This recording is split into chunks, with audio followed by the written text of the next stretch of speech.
Hello, everyone, and welcome to another edition of the Babbling Nines. And today, we can finally say, after about 1,000 days of not having a centre forward, we finally have a centre forward. Not only is he a fantastic player, he's Sloth's major man crush right now, but it's great news. We finally have ourselves a brilliant player in Scamacca. So, first off, let's just talk about the deal first off. Initially we were quoted at 50 million. We've since negotiated a 30 million pound deal. So I think it's fair to say when we say 50, we mean 50 million euros. Negotiated a deal at 30 million pounds, which is roughly about 35 million euros for plus add-ons, which takes it to 42 million euro.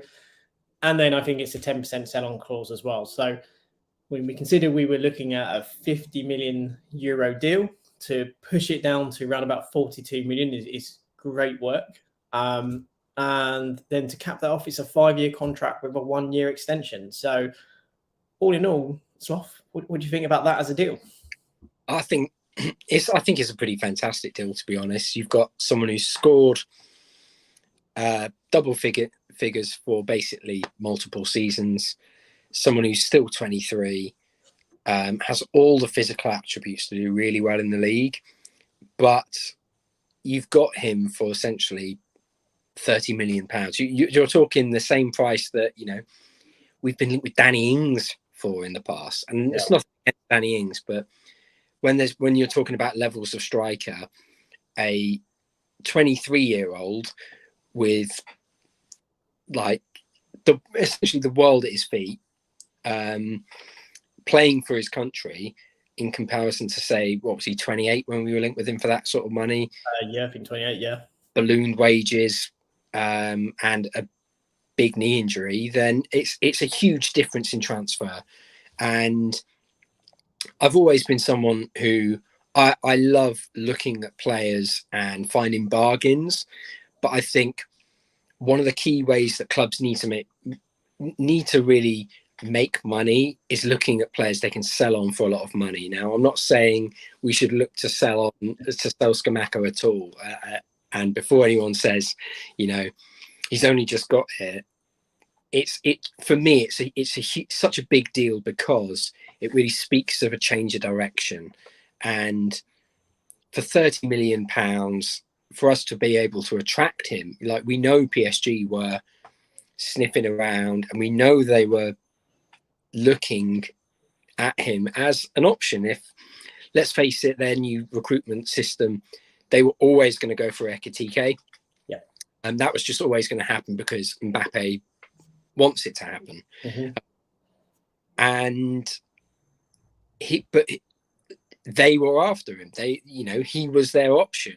So it says a lot about the level of player that we've signed and what they thought he could have done and how he can adapt to that, how he can get involved in Europe, and the sort of kind of figure that we could be looking at in the future. You mentioned the I've never really been someone who's got an issue with sell-on clauses. For me, if you're selling a player for 50 million euros and you have to give 10% of that to someone, well, as long as you've not paid 70 million euros for them, you're laughing. Like, you're happy. And also, the other thing is that 10% is potentially not on the total price. It's actually potentially on the actual profit. So if it's only on the profit, then obviously that's an even smaller figure, which is obviously great. And obviously, when you look around at some of the comments, and also if you haven't watched the West Ham video on YouTube today with the interview, recommend you watch it. It's a great little interview. It's only 10 minutes long, but it's really good.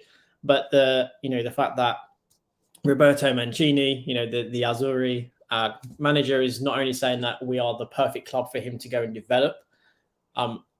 There's been many quotes where he lauds and really likes Scamacca and has basically told him he needs to go to a better quality leagues. He needs to play with stronger competition.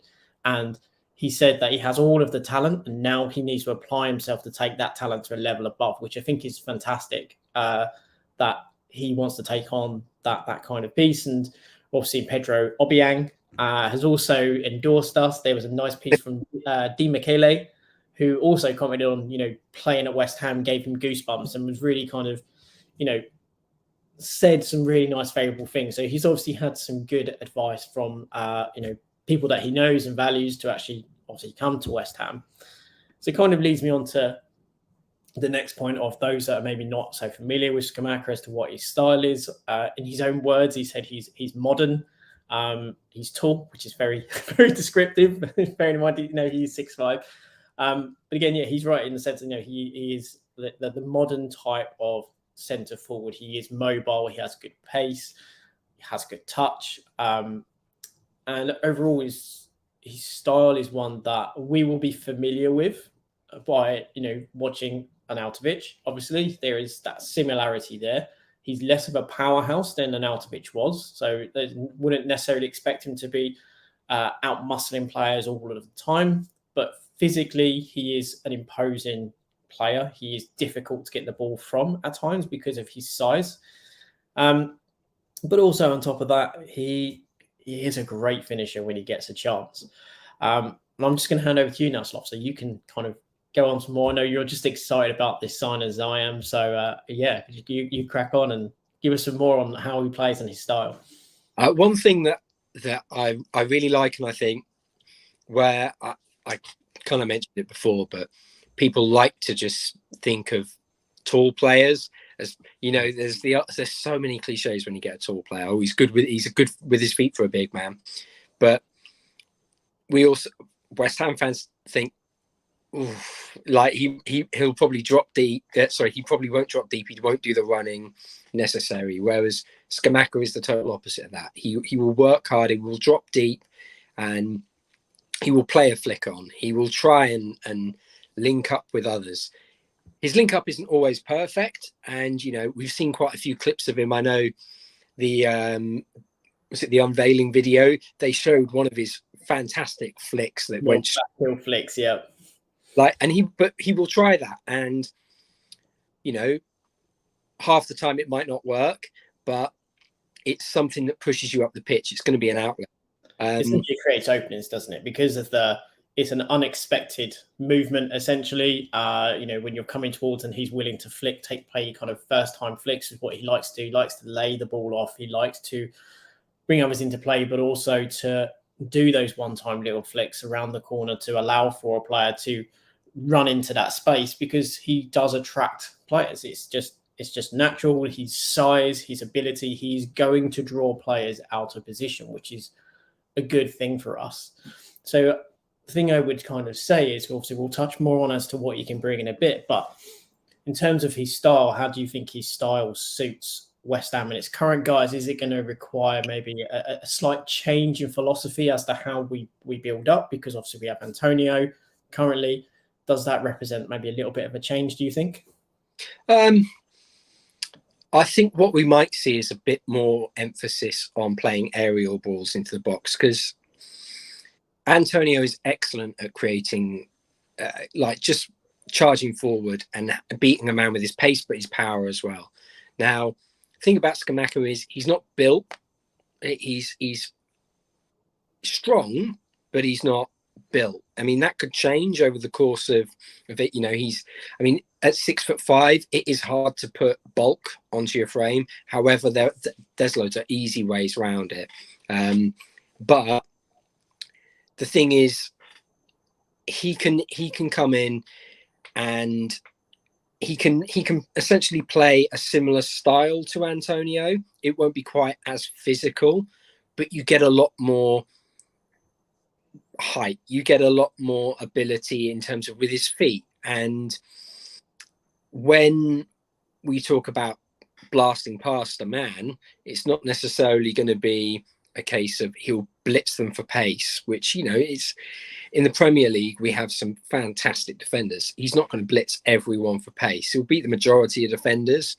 But if you're talking about someone like Kyle Walker, then it just ain't going to happen. However, he will go past people, but he will give you the ability to hold off the man in the same style that Antonio does. And he'll also give you the added benefit of being able to link up Now, I said it as well in the past that the 1 assist last season really doesn't tell the story. Sassuolo's finishing was absolutely diabolical across the attack, and nobody's going to begrudge me saying that, by the way. Like, so we're not going to get angry Sassuolo fans going, "Oh, you know," they were diabolical in terms of their finishing. However, with players like Bowen, with players even like Souček, who, because he can play a good ball in, if he gets on the end of it, if he drifts out onto the into the wide areas, which he does like to do, we will have so much height in the box.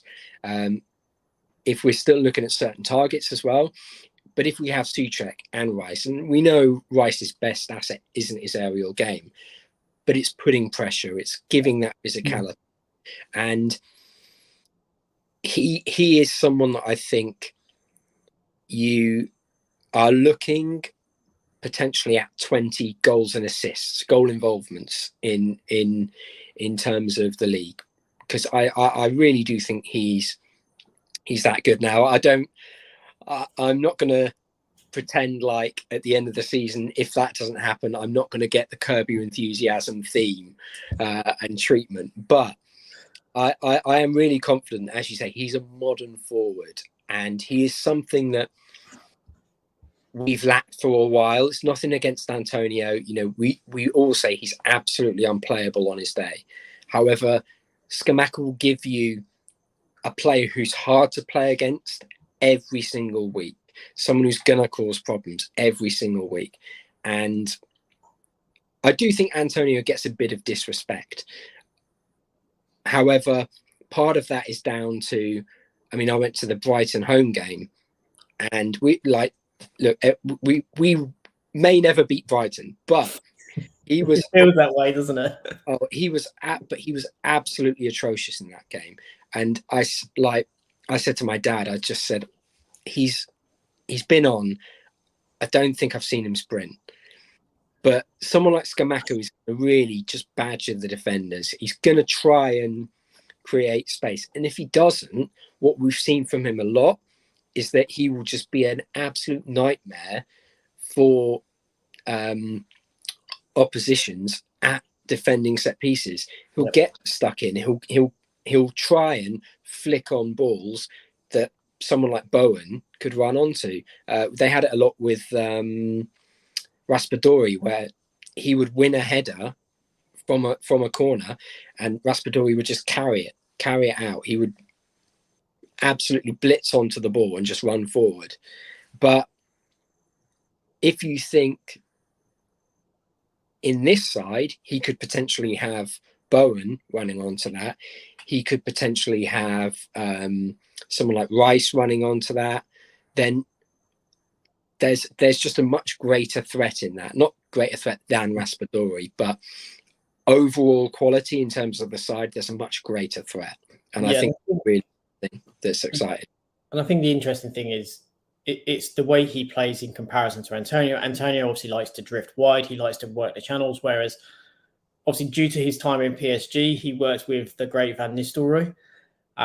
So he's very much focused on working within the widths and the bounds of that 18-yard area. So he's not necessarily going to be in the channels running those down and working hard in that respect. So we have to also understand that, much like with Allaire in that respect, he likes to play within the bounds of the 18-yard area, but he does work harder, I believe, than, say, Allaire did. But also I think Allaire also, there was an era of frustration when he was making runs and he wasn't being picked out and made, so those runs started to stop and dry up. Scamacca is different in the way he comes short, pretty much, as we said, a bit like how Arnautovic would kind of come forward and link and like to play kind of 1-2s and quick flicks and so on. So it's a bit more inventive in his play in that respect.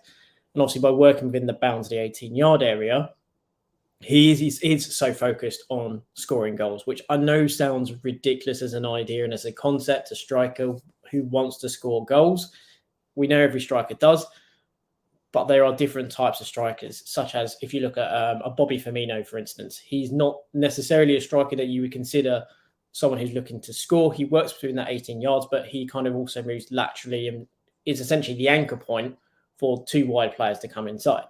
which again Scamacca can do that, but he is determined to get in the box and score. So when we kind of talk about, what can he bring, what does he kind of do? You've already made the point of there's probably going to be a greater focus in getting balls into the area. Now, that's not necessarily just to hit and hope, he's going to be in there. This is going to be more targeted, but it's, again, something that we saw, to put it in West Ham context, something that we saw with when we had Andy Carroll, in the sense of we have a player that is so big and can be so dominant in the air that he's naturally going to attract players, and it's going to, in some cases, going to attract one or two. Now, this then opens the door to the likes of, say, Souček, who obviously has made a living out of late bursting runs into the area. Jared Bowen, we also saw a couple of times score some really smart, clever headers, but getting in between defenders. That was because Antonio attracted the attention when he was in the area. Now, if you have someone like Scamacca, who's 6'5", immediately any defender is going to be focused on him. That is going to draw one defender, potentially even two, because they're going to look to try and double up, try and restrict him, and trying to nullify his effect. Now, he may not win every header. Not every header he does win is going to be on target. But what it's going to do is create a sense of uncertainty in the area that we can only benefit from. And obviously, we know about Bowen and his talents of getting into the area. Again, if he's playing up front in a tandem with Antonio, again, that's another player who can benefit from that. Souček with his bursting late runs. If we are to say by Zielinski, that's another player who, again, always seems to find some space in and around the area. Is quite predatory when he's in there. It's a player that creates uncertainty when the ball is out wide, but he also has good movement. He doesn't, where you see most centre forwards like to kind of stand on the defender and get ready for a cross. Scamacca will always look to hold his run. He doesn't like to kind of engage a defender. He likes to kind of stay kind of free from them. We've attached a link to our YouTube video, which also has our thread on Scamacca as well, where we go into more detail and we have some kind of screenshots of his play. But there's also one of those that shows essentially one of the attacks where he manages to find space. And there's also a video of his header against Inter Milan, where, again, he peels off at the back post, gets in between defenders, and then scores a brilliant header. So he scored 3 headers last year. I think we're probably going to be expecting him to score a fair few for us. Again, and well, going to be massive, I think. He ate beers as well. I think one thing I'll make clear is he does not jump with his elbows like Andy Carroll does. No, he does not flail wildly and risk a red card when he jumps. His leap is good, but it's very controlled. He when he's in the air, it's not I'm just going to throw myself at this. He leaps very well. It's hard to explain, but I think his arms are more at I'd say a triangle with his body, in a sense, in that it's more like that, and that way he can also contort his body a bit more and get his neck into his headers. Now, some of his headers can be a bit, he can miss time his jump touch, but when he gets them right, he can generate a lot of power in those headers. Yeah. One thing that, I mentioned he likes to go out wide. One thing that really does help with is if he attracts a winger over he can link up with, he will then make that run into the box because he knows that he's going to have a bit more space, a bit more time to calculate the jump. He's not just going to have to throw himself at something. And if you're a winger and you know that you've got multiple options, but also your striker is then just going to run in and you've got that nailed on option. You know what's going to happen. So it will just make us, you could argue it make us a bit more predictable, but I would argue it gives you another element to the attack. It gives you a bit more for defenders to worry about. Yeah. I think, it makes you more traditional in the old school kind of English style of you get down the wings, you put crosses in. But we've got to remember that we also have the likes of Bowen, who's going to come inside. We're going to have Soufal, who's going to stay wide. If we get Kostic, we don't quite know where he's going to be playing, whether it's going to be a winger, whether it's going to be a wing back, or even as a left back. But again, those two players in particular do put in great service and great delivery. So sometimes the delivery is not going to be about getting it to Scamacca or for Scamacca to be heading those in, but it's going to be about getting those flicks, causing or drawing the attention of the opposition to create spaces for the likes of Souček to come in and score some headers. We saw in the Rangers game, for instance, that the header Souček scored. There'll be possibly more elements of that because the defenders will be drawn to Scamacca. Those types of runs from deep are going to be even more effective from, say, the likes of Souček next year. But again, it all comes down to quality delivery. If the delivery is not good enough, then obviously it's not going to make any difference. But moving away from just the aerial side, it's very easy to concentrate on that and to allow people to think that that is a kind of key part. But in his own words, he likes to shoot. And if you look at the metrics, that is very, very clear. I think he has at least one shot per game than Antonio, which again, doesn't sound like much, but when you look at statistics and it's averaged round, it is quite a difference in terms of how many shots per 90 you have. He is not afraid to shoot. Anywhere is fair game for him, which in some cases can lead to some erratic shooting, but by and large, his shooting is very accurate. If he can improve on essentially the placement on a couple of his shots, particularly when shooting with his left, then he really could go from being a good goal scorer to potentially a prolific goal scorer. Because he can score from anywhere, he is a threat. And again, if you've not seen it, go and watch his goal against Milan. It's an absolute thunderbolt of a shot from about 25 yards. Tweet or just literally said any excuse to show this goal. Yeah. But one thing I will say as well is that you spoke about the erratic shooting, and I think again it's very easy to say, oh, he likes to shoot, but we've got to remember as well, he was the focal point of that Sassuolo attack. And I mentioned their finishing was atrocious. If you're the centre forward and you're getting 16 goals in a season, you know that you're the main man, but you also know that the weight of this is coming down to me. So when you are in that, although some people might argue being the main man is a booster, there's a difference between that and having confidence in your attack.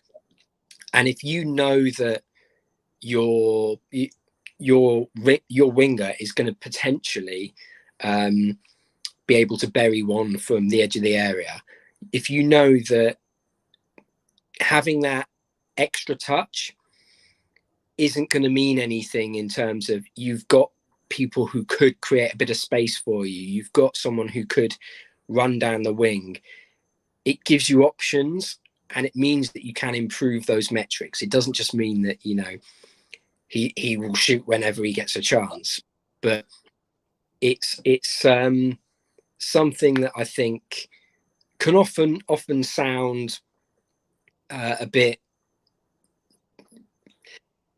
It can get mixed reactions, but I think it's just important to stress that in the Sassuolo side, it doesn't really mean that much, because having better players around him or having players who have been a lot more productive this season could potentially mean you get a lot more. As I mentioned, one assist doesn't tell the story. And even if he gets 10 goals this season, I would be very confident that he would get at least 6 assists. And that would just be down to, he could create exactly the same amount of chances for his teammates, but I think in the West Ham side, they bury a lot more of those chances. So that's kind of what I would say to alleviate fears, that although he does love a shot and he has an absolute thunder bastard of a shot, that he's not just recklessly going to shoot. Or if we've seen it a few times where you can clearly see a man in a better position, oh, just play it now, go on, just play it now, or take a little bit of time, compose yourself, think about what you're doing. He's very smart like that. He will do that. It's not just a case of hit and hope.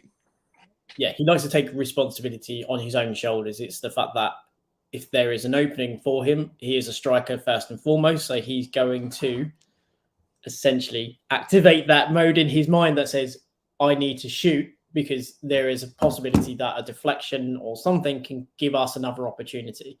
And again, just to alleviate those fears, I know to say shoot, sometimes it can be erratic, but this is because when he's shooting from outside the area, because he can generate so much power, it can sometimes cause it to be a bit wayward. But we're not talking the levels of the Antonio long range shots, which tend to go anywhere but the goal, unless we're talking about the Brighton goal, which he scored with a beautiful left foot. He's a lot more consistent in his shooting. I believe it's around about 40% of his shots are on target, potentially even a bit more than that. And if he can kind of, some of his kind of shot selection, if he can kind of change that up a bit more, then could even be even deadlier in front of goal, because as I say, his shooting is so accurate. It is at times eerily accurate. One of the questions I got asked earlier was, what's he like in 1v1s? So in 1v1 situations, he is pretty damn good. He has the composure to set himself and tuck it underneath the goalkeeper.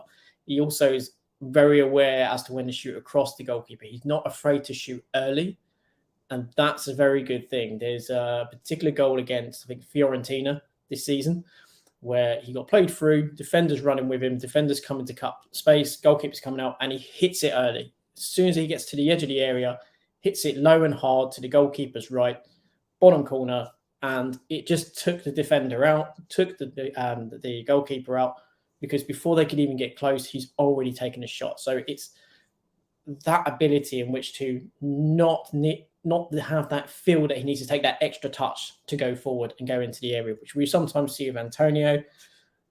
When Antonio strikes it and he doesn't think about it, the Newcastle goal comes to mind. It's actually very similar in some ways to the goal against Fiorentina, in that it's an immediate shot.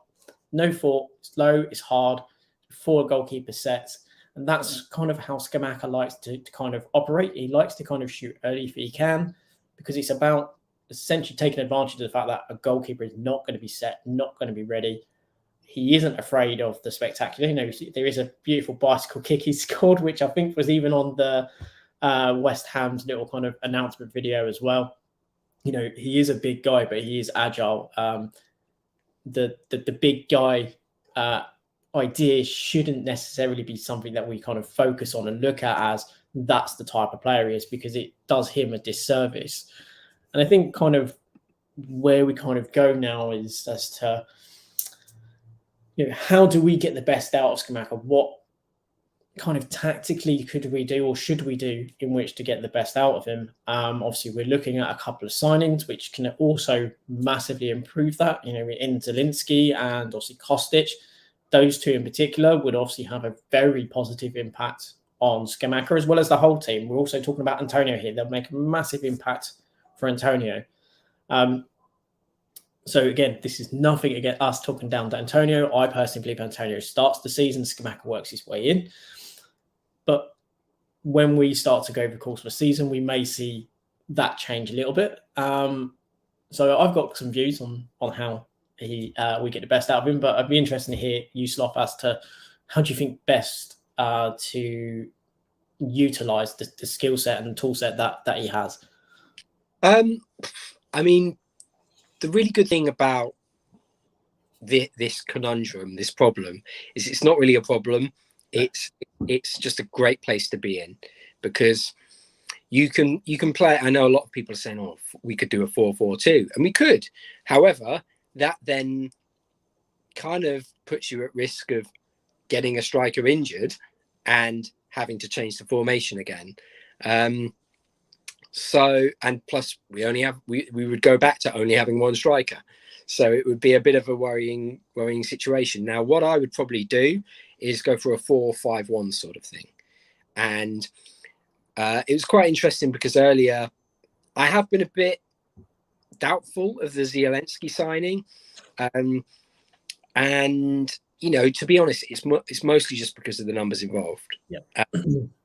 And however, a really good point was made that when Osimhen plays for Napoli, the numbers that are produced and the chances he creates, the link up between them is so good. Now, Scamacca does not have the blistering pace of Osimhen.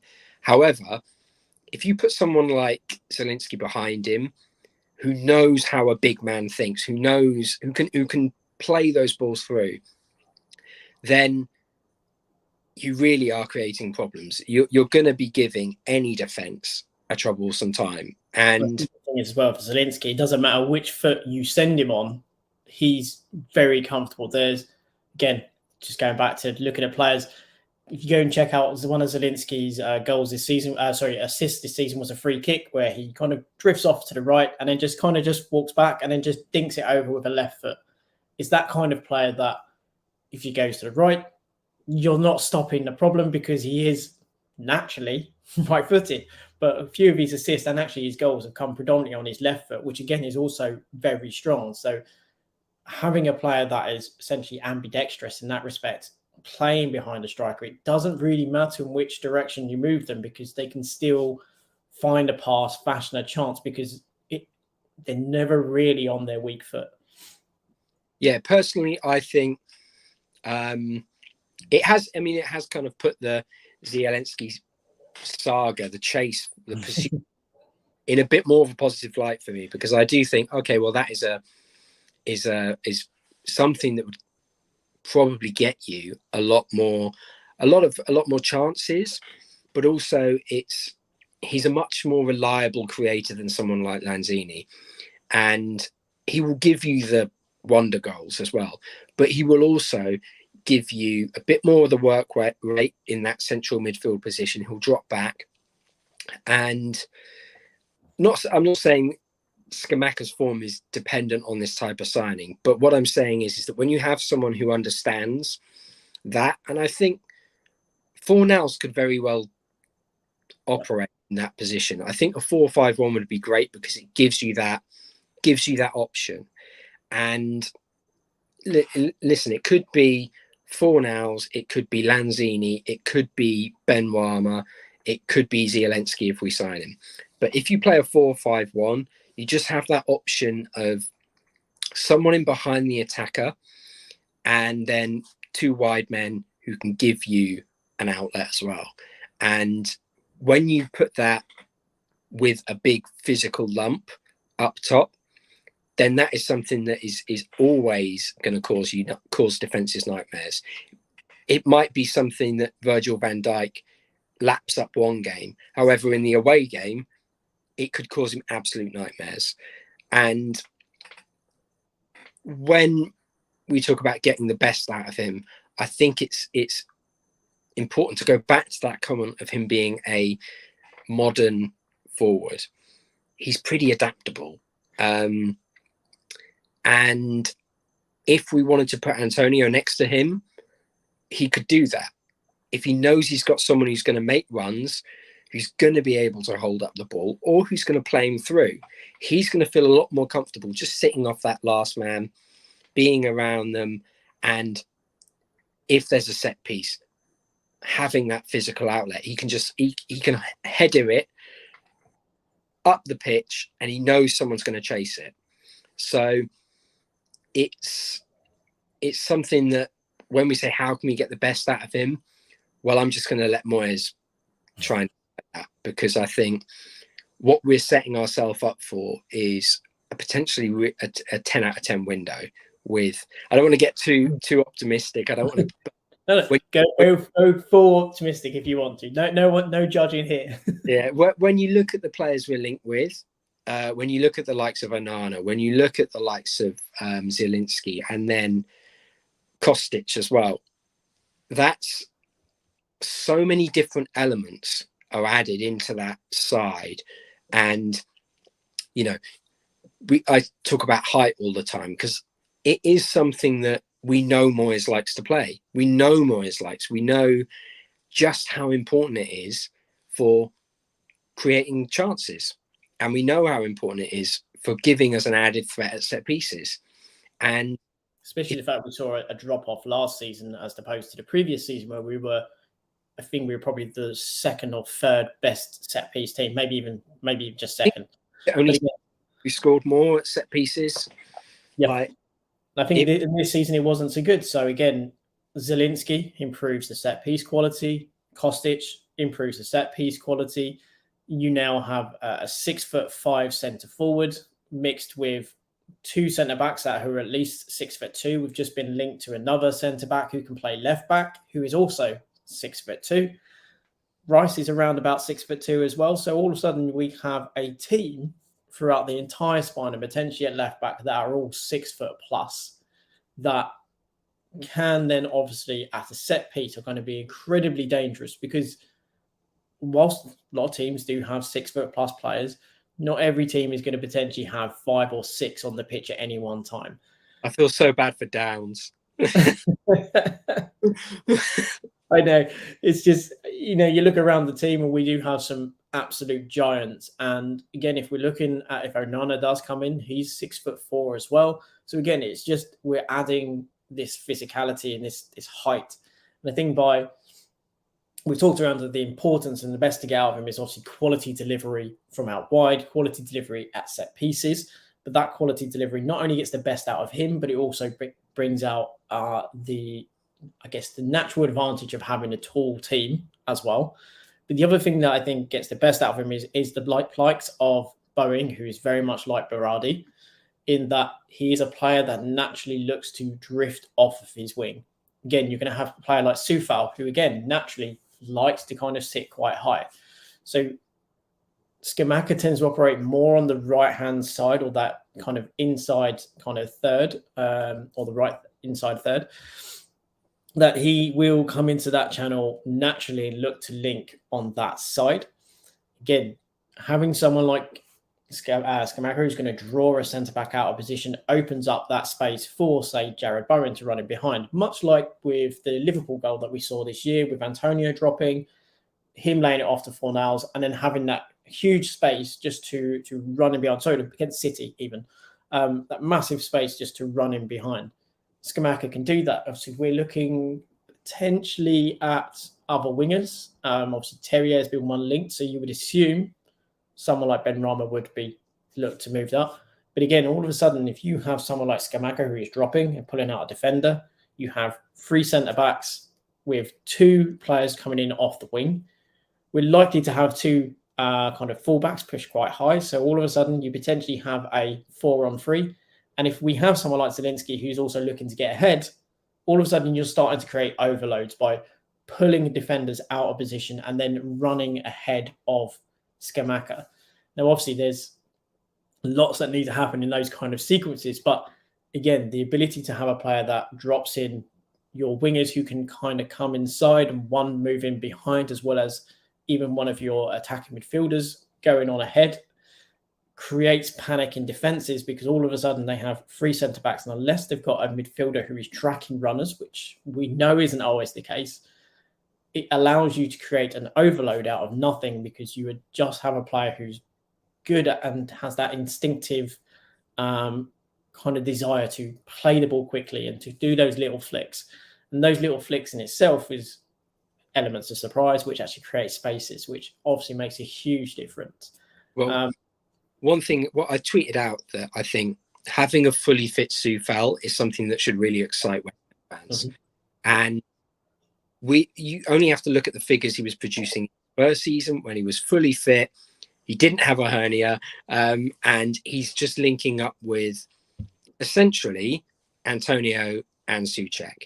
And that's nothing against any of the other players. You know, he did have Bowen on that wing, but they've also built that relationship. They know what they're going to give from each other. And if we keep him this season, a cryptic tweet aside, it should be something that is really exciting for us, because you're going to get Bowen's work rate. You're going to get Soufal's work rate. You're going to get Soufal's delivery into the box. And in the middle of that box could potentially be Onana, could be Scamacca, could be Souček. And as you say, someone causing problems like Scamacca doesn't just mean that they get a chance. It means that the whole side gets a chance. It means that you could potentially have Max Kilman nod it down, not get enough on it, and it falls to Fornals who boots it in. It just creates uncertainty, or it creates that chance, and it's something that is it gives us an element to how we play, and one that, while we can say it might not be the prettiest football, when you've got someone like Scamacca who is good with his feet, can do a flick on, that is sexy football. That is also incumbent in it. It's not just going to be boring to watch. It's essentially a plan A and a plan B, isn't it? So, we can go with the sheer muscle and determination of Antonio to kind of arguably just bully defenders and bully teams. Then we have a player that also has a bit of guile, but also can also offer that direct play as well. So he's a bit of an A and a B in one kind of fashion. And it's, again, you put the ability to play him in a 2 is in some ways a bit of a frightening proposition, because we've seen this year a couple of times when Antonio's drifted a bit wide, he's been effective in putting crosses. Now, I do not agree with any of the talks about Antonio should be moved out wide. And I don't think Antonio, after 2.5 years of playing centre forward, has any inclination in which to move into a wide position just to get minutes. I'm pretty sure his idea, in his mind, he is a centre forward now, and he's looking at Scamacca as a gauntlet being laid, and he needs to keep Scamacca out of the team. That is fantastic. I know people don't like the idea we just paid £30 million and he sits on the bench. Now, the truth is, Antonio's earned his right to lose his spot. He hasn't been great this preseason. His shooting has been poor, but he has earned his right to play. And I think Scamacca, as he said, he just wants to play. So again, that level of competition is only going to be good for us. We also have 4 competitions to play in this year, 5 subs to be used in all games across the Premier League. And I think it's potentially the same in Europa as well. So there is going to be game time. And the best part is that should any one of those players fall out of form, we have someone who is chomping at the bit to get into the games and be involved. And I think that is something we've lacked for a long time. And we actually saw Antonio play better, I believe, when we had Allaire. He still was brilliant for us, but I think had we had that striker, we may have actually seen an even better Antonio, because 1, he could have been rested, but 2, there's always that thought in the back of your mind that if I do not perform, this guy is ready to take my place, and they are not going to want to let go of it, which is amazing to have in a team. Every top team has that. Yeah. One thing I will say as well, you mentioned people might not like the idea of us paying £30 million for someone to sit on the bench. Well, unfortunately, that's what happens at all the top teams. It doesn't mean that they're flops by any spell of it. It can mean that your number 1 striker is performing.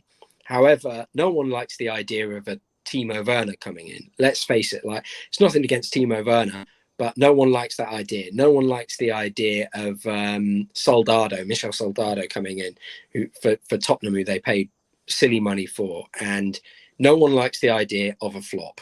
Let's face it. You can write that on my tombstone. No one likes the idea of a flop.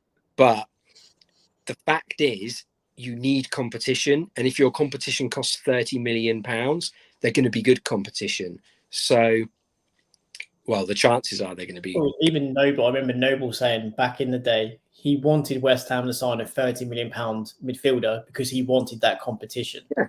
That's exactly how it should be. We shouldn't be fretting that we're signing a £30 million player going on the bench. Yes, for us, financially, it is maybe a burden to have that as a player. But to spin it in another positive light is that is the level we've got to, where we are now signing players at £30 million who are players that are essentially squad players for the time being, or having to earn their right to be within our 11 because our 11 is that strong. It shouldn't be seen as a negative. It should be looked at as a positive, provided they're getting minutes. I think one of the things that is quite tough for West Ham fans sometimes is that the game has changed so much in terms of how you make money.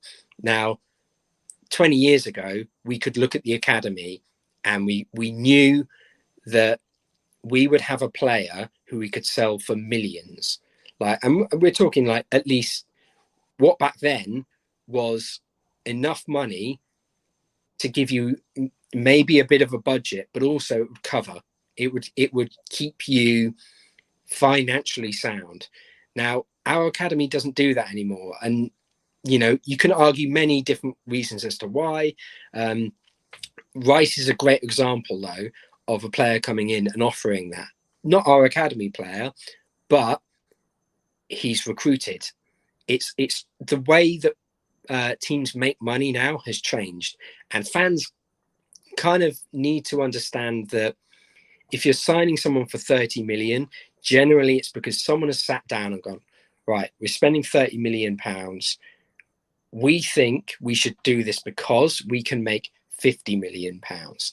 And unfortunately, those kind of players aren't coming through the academy anymore. They might be coming from Chelsea's academy, and there are a lot of them coming through Chelsea's academy.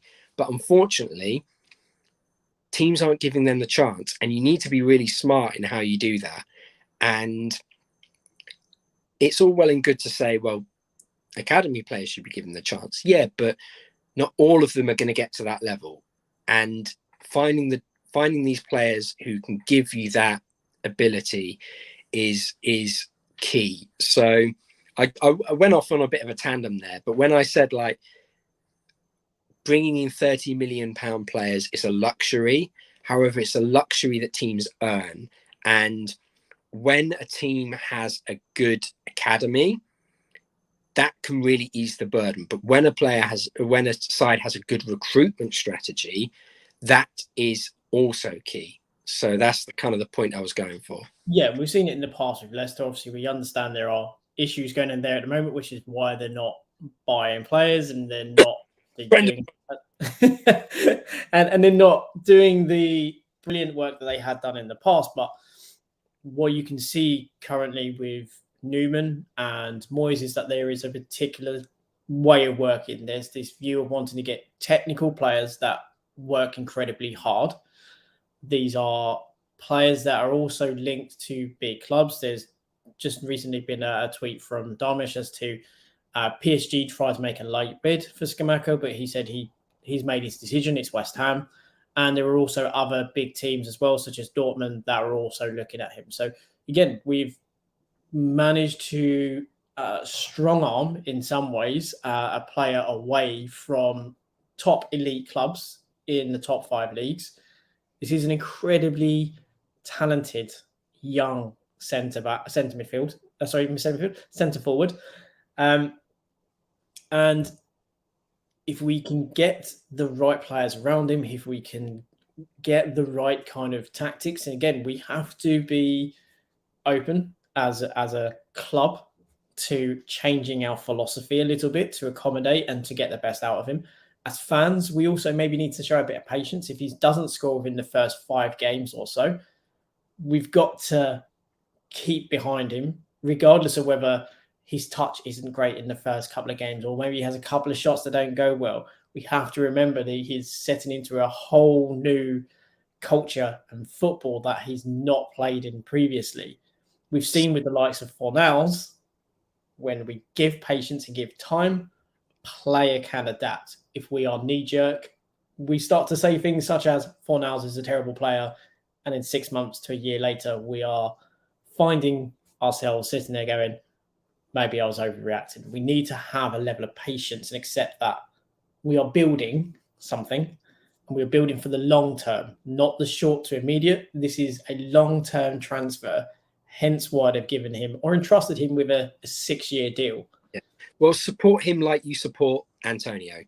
That's the key thing is every player's going to have an off day. I just mentioned the Brighton game. Mm-hmm. I'm not sat here going, we should sell him because I saw the Brighton game and he was bad. Support your players, and people will go. People take criticism and supporting your players in very different ways. However, just get behind your team. And fair enough, if you think Antonio's been terrible, if you think Scamacca's been terrible on the day, you're entitled to your opinion. Of course you are. But support the team. And, I might tweet from my sofa. Yeah, if it's a horrible Monday night game or something and I've been on an early shift, I might tweet from my sofa, oh, Zuma's had a shit game. It doesn't mean I think Zuma's shit all the time. It doesn't mean that I don't support the team. Like just support your player. And if he does have a rough patch, get behind him. How many goals did Antonio not score for this? I think he's expected goals. He was off by about almost 4, I think 3 or 4 roughly. What was the run of games where he didn't score? Was it 9? Oh, yeah. He went about 9 games, and then I think he went for another 8 games without a goal.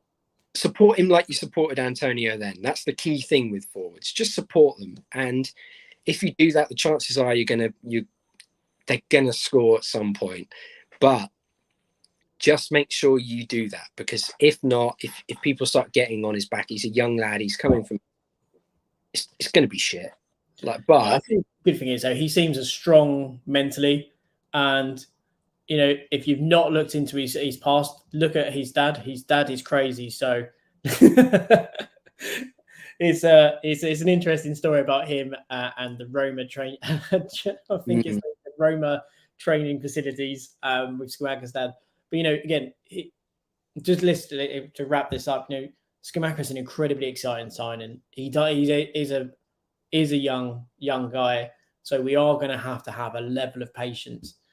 Now, he could come out flying out the blocks from the start, but I think we're going to have to anticipate that he is going to start from the bench with Antonio as our star man, and we'll bring him on over time. He'll probably get his debut in the Europa Conference League, as it's, you know, lesser competition. There's maybe lesser, I guess, lesser pressure on him.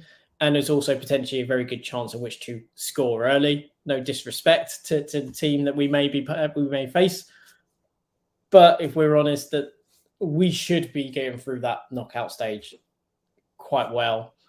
Hopefully, we don't do a Tottenham in the first game. No more Astras. I think that kind of time has potentially passed us slightly, but again, we're looking at a player who, in the past 2 seasons, has had about 16 goal contributions in 2 seasons. One at Genoa, who was a relegation battle team. One at Sassuolo last season, who again was a mid-table team. He's now come to us, who we could argue are a step above both those teams. He's playing with better players. He is determined to prove he is the player that the Azzurri want him to be. And again, in his own words, he's a modern player. He's tall. He likes to shoot. He likes to be creative. And I think on that is where we should end it. And then you have an exciting player. Do you know what? I'm just going to say one more thing, and I think that's that we've got to hold our hands up at West. A lot of West Ham fans have, and say, if we finish the window like we do, or we are looking like, West Ham fans have got a massive apology for Newman. They've got to give him a massive apology, because we know Moyes likes to do his business in the summer. There was probably a big conversation. Now we're just hearing now that, yeah, of course, Brozier's the number 1 target, but David Moyes was really keen to get Scamacca in, really wanted him in the side. So there's clearly a wavelength, there's clearly dialect there, and they're picking the targets. Now, at the start of the window, all we heard was, what's Newman been doing? What's been happening? And fair enough, there's a lot of criticism there because of January. But if they're on the same wavelength, and if they're looking at bringing in players like Kostic, Zielinski, Onana, and with Scamacca, that's a fantastic window. They've sat down, they've thought about what they wanted, how they want to play, and he's nailed it. Let's face it, they have nailed it. So I think a lot of fans will owe him a bit of an apology, a bit of a fair play, mate. You've absolutely nailed that. Yeah, and I think this is the thing. Now it's been a really positive couple of days with the Scamacca news. yes, Kostic recently there's just been announced that it has been rejected, but again, it seems like a really workable solution. They want 20, we've bid 15. There's probably going to be a compromise at around 18 for that deal. Again, even at 20, it's not necessarily that overpriced for the player that he is. They are still wanting to negotiate, so that is still a positive. We are still in that deal, and Zielinski's moving very well. Again, Scamacca is going to be a player that we have for the long term, and should he be the player we believe he is and can be, then we really do have a fantastic centre forward taking us on past the time when Antonio leaves, probably in the next 2 years. So again, we have a player that can be brought into the team over the next 2 years who's determined to perform. And if he does well in the next 2 years, then we likely have a player that's going to be sold for about 50 to 60 million and be a player that then goes on to help us fund our next wave of new players. So there's nothing but positives for me in this deal. I think we've got a great deal going. To take it from 50 down to 30 or 50 million euros down to 30 million pounds, it is a fantastic piece of work. And as you say, Newman deserves a tip of the hat for that, and will deserve a tip of the hat if we're pulling the other targets we're also talking to. But obviously, we've gone on for a bit longer than we thought we would today. Standard between me and Sloth, really. Yeah. Without Frankie, we have no timekeeping. But anyway, without further, that's the obviously show today. We're going to wrap it up there. But what we will say is, obviously, if you like the video, please do like, please do subscribe, do follow us on Twitter. If you do want to see some more information on Scamacca, we do have on our YouTube page, there is a link to a thread that we did on Scamacca, which goes into a bit more detail on some of the areas that we've talked about today. Again, once again, guys, thank you very much for watching. And girls, anyone who's watched, thank you very much. And the final thing to say, as ever, is come on, you Lions.